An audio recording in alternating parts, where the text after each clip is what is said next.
Hello दोस्तों, कैसे हैं आप सभी का स्वागत है आपके अपने यूट्यूब चैनल नैतिक एजुकेशन में। दोस्तों, इस वीडियो के माध्यम से हम सभी UPSSC द्वारा आयोजित स्वास्थ्यकर्ता महिला मुख्य परीक्षा का जो नोटिफिकेशन आया है उसके बारे में विस्तार पूर्वक चर्चा करेंगे, महत्वपूर्ण बिंदुओं पर चर्चा करेंगे। तो देखेंगे दोस्तों, आगे आप देख सकते हैं यहाँ पर उत्तर प्रदेश अधीनस्थ सेवा चयन आयोग लखनऊ विज्ञापन संख्या दी हुई है दोस्तों 11 परीक्षा /2024 स्वास्थ्य कार्यकर्ता महिला मुख्य परीक्षा, यानी ये वैकेंसी दोस्तों मुख्य रूप से महिला अभ्यर्थियों के लिए है। और आगे बढ़ेंगे दोस्तों, महत्वपूर्ण डेट्स देखते हैं। यहाँ पे ये विज्ञापन प्रकाशन की तिथि दी गई है, यहाँ पे देख सकते हैं आप। ऑनलाइन आवेदन प्रारंभ करने की तिथि ये मुख्य रूप से देखें, विशेष गौर करें, 28/10/2024 से आपके आवेदन शुरू हो जाएंगे। ऑनलाइन आवेदन शुल्क जमा आवेदन सबमिट करने की अंतिम तिथि 27/11/2024। तो ये दोनों तिथियाँ बहुत ही महत्वपूर्ण, ऑनलाइन आवेदन शुरुआत की तिथि और ऑनलाइन आवेदन सबमिट करने की अंतिम तिथि। कुल मिला के 1 माह का समय यहाँ पर दिया गया है। 1 माह यहाँ पर कुल मिला के दिया गया है। और आगे बढ़ते हैं, आगे यहाँ पर देखेंगे आप, यहाँ पे बताया गया है स्वास्थ्य कार्यकर्ता महिला, जो कि ये अब वैकेंसी महिला अभ्यर्थियों के लिए है। तो यहाँ पे लिखा हुआ है स्वास्थ्य कार्यकर्ता महिला मुख्य परीक्षा हेतु अभ्यर्थियों की शॉर्ट लिस्टिंग उनके प्रारंभिक अर्हता परीक्षा 2023 प्रिलिमिनरी एलिजिबिलिटी टेस्ट पेट 2023। ये आप सभी जानते होंगे, पेट का एग्ज़ाम UPSSC द्वारा हर वर्ष कराया जाता है। तो जो अभ्यर्थी पेट एग्ज़ाम क्वालिफाई हैं वहीं इसको दे सकते हैं। यहाँ पर लिखा हुआ है कि आधार पर की जाएगी। इस परीक्षा में प्रतिभाग हेतु केवल वही अभ्यर्थी ऑनलाइन आवेदन कर सकते हैं जो प्रारंभिक अर्हता परीक्षा यानी पेट 2023 में शामिल हुए हैं। उन्हें आयोग द्वारा स्कोर कार्ड जारी किया गया है। प्रारंभिक अर्हता परीक्षा 2023 में वास्तविक स्कोर अथवा नॉर्मलाइज स्कोर में 0 या उससे कम नकारात्मक अंक प्राप्त करने वाले अभ्यर्थियों को मुख्य परीक्षा हेतु शॉर्टलिस्ट नहीं किया जाएगा। इसका सीधा और साफ मतलब ये है, जिन अभ्यर्थियों का अंक पेट एग्ज़ाम में 0 है या नेगेटिव मार्क जिन्हें प्राप्त हुए हैं, जैसे -1 या इस तरह से कुछ भी उन्हें प्राप्त हुआ है, नेगेटिव मार्क्स अगर उन्हें प्राप्त हुए हैं या उन्होंने 0 हासिल कर पाया है, तो वो इस फॉर्म को भरने के बावजूद भी मुख्य परीक्षा के लिए शॉर्टलिस्ट नहीं किए जाएंगे। तो अगर आपका 1 नंबर भी अगर इस पेट एग्ज़ाम में आया है तो आप इस फॉर्म को भरने योग्य हैं और आपको शॉर्टलिस्ट किया जाएगा। और आगे बढ़ते हैं यहाँ पर। अच्छा, 1 नंबर वाले अभ्यर्थियों को शॉर्टलिस्ट क्यों किया जाएगा, इसके बारे में भी आगे चर्चा करेंगे। और आगे बढ़ेंगे, यहाँ पर ये एलिजिबिलिटी से संबंधित चीज़ें विज्ञापन में दी गई हैं, आयु से संबंधित हैं कुछ चीज़ें उनमें। तो और आगे बढ़ते हैं, यहाँ पर ये ऑनलाइन आवेदन से संबंधित है, किस तरह का फ़ोटोग्राफ OTP वेरिफिकेशन होगा, ये सब यहाँ पर दिया गया है। और आगे बढ़ते हैं, यहाँ पर आवेदन शुल्क की बात की गई है। तो आवेदन शुल्क पर भी एक नज़र डालते हैं। यहाँ पे अनरिजर्व्ड, इसके बाद अन्य पिछड़ा वर्ग, इसके बाद अनुसूचित जाति और अनुसूचित जनजाति, सभी के लिए एकमात्र शुल्क रखा गया है। एक सा शुल्क है 25 रुपये, सभी की फीस यहाँ पर दी गई है। ये ऑनलाइन प्रक्रिया शुल्क यहाँ पर दिया गया है। तो ये मात्र 25 रुपये यहाँ पर फीस है, जो कि सभी के लिए एक समान रखी गई है। और एक महत्वपूर्ण बात और यहाँ पर नोट है, इस पर भी ध्यान दे सकते हैं आप। मुख्य परीक्षा हेतु परीक्षा शुल्क का भुगतान केवल मुख्य परीक्षा हेतु अब शॉर्ट लिस्ट किए गए अभ्यर्थियों द्वारा ही अलग से किया जाना होगा। मुख्य परीक्षा हेतु शॉर्ट लिस्ट किए गए अभ्यर्थियों द्वारा मुख्य परीक्षा हेतु परीक्षा शुल्क जैसा कि आयोग या शासन द्वारा निर्धारित किया जाए का भुगतान मुख्य परीक्षा का प्रवेश पत्र डाउनलोड करने से पूर्व किया जाएगा। कुल मिला के ये 25 रुपये का जो शुल्क है, ये आपका ऑनलाइन प्रक्रिया जो होनी है, अभ्यर्थियों को शॉर्ट लिस्ट किया जाना है, उस प्रक्रिया को करवाने के लिए ये आयोग द्वारा निर्धारित किया गया है। बाकी मुख्य परीक्षा के आयोजन से पूर्व शुल्क अलग से लिया जाएगा। और आगे बढ़ते हैं यहाँ पर दोस्तों,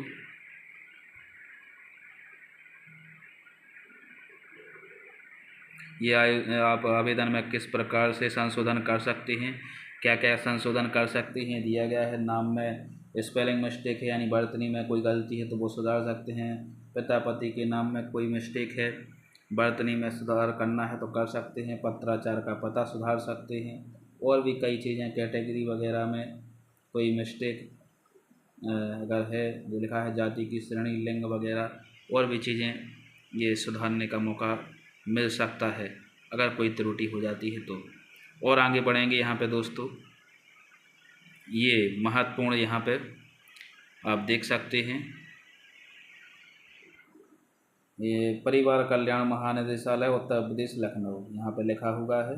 और ये यहीं पे सेम चीज़ लिखी हुई है, बस यहाँ पर सामान्य चयन लिखा हुआ है, यहाँ पे आप देख पा रहे होंगे, और यहाँ पर विशेष चयन लिखा हुआ है।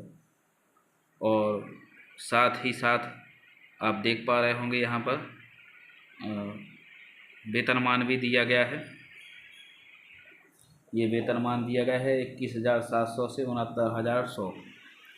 ये वैकेंसी का डिटेल है, कैटेगरी वाइज वैकेंसी दी गई है, कैटेगरी वाइज दी गई है, आप देख सकते हैं। अनारक्षित, अनुसूचित जाति, अनुसूचित जनजाति, अन्य पिछड़ा वर्ग, आर्थिक रूप से कमजोर वर्ग, कुल मिलाकर जो पूरे पद बन रहे हैं यहाँ पर आप देख पा रहे होंगे।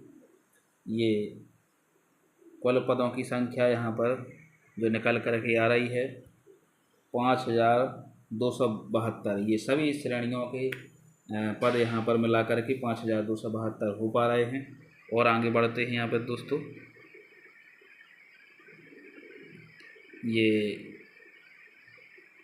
क्षेत्रीय आरक्षण के हिसाब से अलग अलग श्रेणीवार दिव्यांगजनों के और पदों को यहाँ पे वर्गीकृत किया गया है। और आगे बढ़ते हैं, अब यहाँ पे ये सबसे इम्पोर्टेंट और सबसे महत्वपूर्ण बात जो आपको आवेदन भरने से पहले अवश्य जान लेना चाहिए, वो बात यही है। आगे इसमें देखते हैं आप, उत्तर प्रदेश चिकित्सा स्वास्थ्य एवं परिवार कल्याण विभाग स्वास्थ्य कार्यकर्ता और स्वास्थ्य पर्यवेक्षक पुरुष और महिला अराजपत्रित सेवा नियमावली 2018 के भाग 4 नियम 8 के अनुसार सेवा में स्वास्थ्य कार्यकर्ता महिला के पद पर, ये पद का नाम यहाँ पे देख सकते हैं आप, स्वास्थ्य कार्यकर्ता महिला, यानी महिला अभ्यर्थी ही इस पद के लिए एलिजिबल हैं। और क्या एलिजिबिलिटी उनके पास होना चाहिए, क्या अर्हता यहाँ उनकी होनी चाहिए, यहाँ पर विभाग द्वारा क्लियर किया गया है। अभ्यर्थी ने माध्यमिक शिक्षा परिषद उत्तर प्रदेश की इंटरमीडिएट परीक्षा या उसके समकक्ष सरकार द्वारा मान्यता प्राप्त कोई परीक्षा अवश्य उत्तीर्ण कर ली हो, यानी या तो उसने जो इंटरमीडिएट परीक्षा 12th पास कर ली हो, एक एलिजिबिलिटी ये भी है, 12th पास होना यहाँ पे कंपलसरी है। और आगे बढ़ते हैं, दूसरी एलिजिबिलिटी देखते हैं। अभ्यर्थी ने भारतीय परिचर्या परिषद के संनियम के अनुसार 1 वर्ष 6 माह या स्लैश लगा हुआ है या 2 वर्ष का सहायक नर्सेज एंड मिडवाइज कोर्स कर लिया हो, जिसे आप बहुप्रचलित नाम से जानते हैं, ANM का कोर्स कर लिया हो, सफलतापूर्वक कर लिया हो। लिखा है प्रशिक्षण पाठ्यक्रम प्रसूति से संबंधित 6 माह का प्रशिक्षण सहित, ये भी होना चाहिए साथ में, सफलतापूर्वक उत्तीर्ण कर लिया हो। यहाँ पे देख पा रहे हैं आप, सफलतापूर्वक अवश्य पूर्ण कर लिया हो, जो Uttar Pradesh nurses and मिडवाइज council Lucknow से विधिवत पंजीकृत हो। तो कुल मिला के 2 एलिजिबिलिटी क्राइटेरिया यहाँ पे आप देख पा रहे हो, जो विभाग द्वारा, एक तो आपका 12th क्वालिफाई होना चाहिए प्लस ANM का कोर्स आपका होना चाहिए, तो ही आप इसके लिए एलिजिबल हैं। आप इसके लिए अप्लाई कर सकते हैं और इसमें सेलेक्ट हो सकते हैं। और आगे बढ़ते हैं, यहाँ पे और भी काफ़ी महत्वपूर्ण चीज़ें यहाँ पर दी गई हैं, एक एक करके सभी चीज़ों पर चर्चा करेंगे। चयन का आधार, तो चयन का आधार यहाँ पे बताया गया है, देखते हैं यहाँ पे। लिखित परीक्षा हेतु परीक्षा योजना एवं पाठ्यक्रम, तो ये इसके लिए मुख्य परीक्षा आयोजित होगी, ये लिखा गया है के अंतर्गत स्वास्थ्य कार्यकर्ता महिला के रिक्त पदों पर चयन हेतु कार्मिक अनुभाग 3 उत्तर प्रदेश शासन के शासनादेश संख्या दिनांक 3/11/2021 द्वारा अनुमोदित लिखित परीक्षा हेतु परीक्षा योजना एवं पाठ्यक्रम अभ्यर्थियों के सूचनार्थ विज्ञापन के साथ संलग्न है। प्रश्नगत विज्ञापन की लिखित परीक्षा की तिथि यथा समय पृथक से सूचित किया जाएगा। यानी परीक्षा योजना के बारे में कहा गया है कि यहाँ पर सिलेबस दिया गया है और परीक्षा तिथि यानी एग्ज़ाम डेट को बाद में अलग से सूचित किया जाएगा। अब अभ्यर्थी किस प्रकार से शॉर्टलिस्ट होंगे लिखित परीक्षा के लिए, वो समझ लेते हैं। यहाँ पर दिया गया है, स्वास्थ्य कार्यकर्ता मुख्य परीक्षा के अंतर्गत स्वास्थ्य कार्यकर्ता महिला के रिक्त पदों पर चयन हेतु लिखित परीक्षा हेतु अभ्यर्थियों की शॉर्ट लिस्टिंग उनके प्रारंभिक अर्था परीक्षा 2023 के स्कोर कार्ड के आधार पर की जाएगी।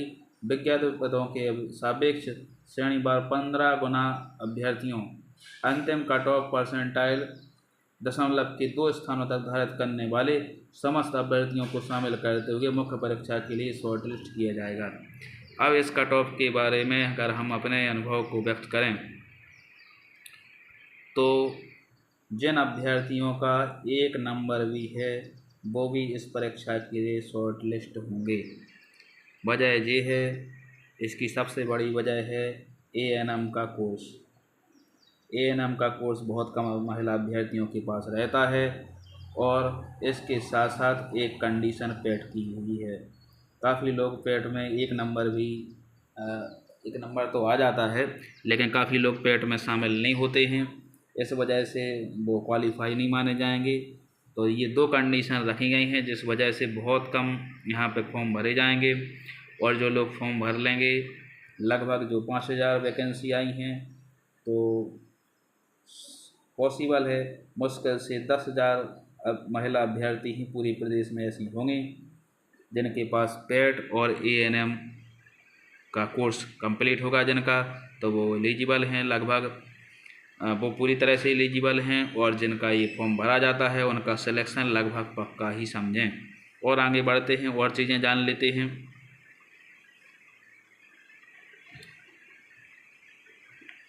और आगे चर्चा करेंगे यहाँ पर।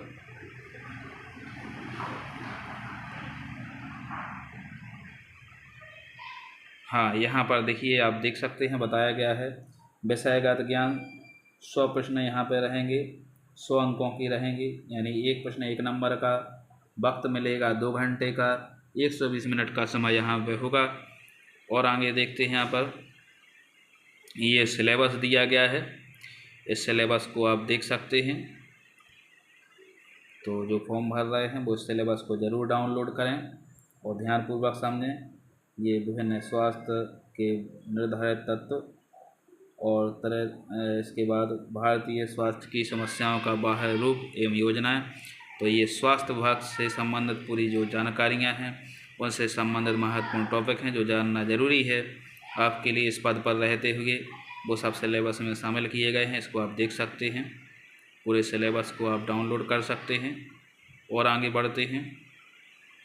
ये जो कुछ सर्टिफिकेट हैं जिनकी आवश्यकता आपको सिलेक्शन के बाद होगी, डॉक्यूमेंट वेरिफिकेशन के दौरान ये सभी डॉक्यूमेंट्स आपको चाहिए होंगे। तो इन सब का प्रारूप यहाँ पे बताया गया है। और यहाँ पर ये नोटिफिकेशन ख़त्म हो जाता है। और दोस्तों, तो जिनकी एलिजिबिलिटी है, जिन महिला अभ्यर्थियों की एलिजिबिलिटी है, वो अप्लाई ज़रूर करें।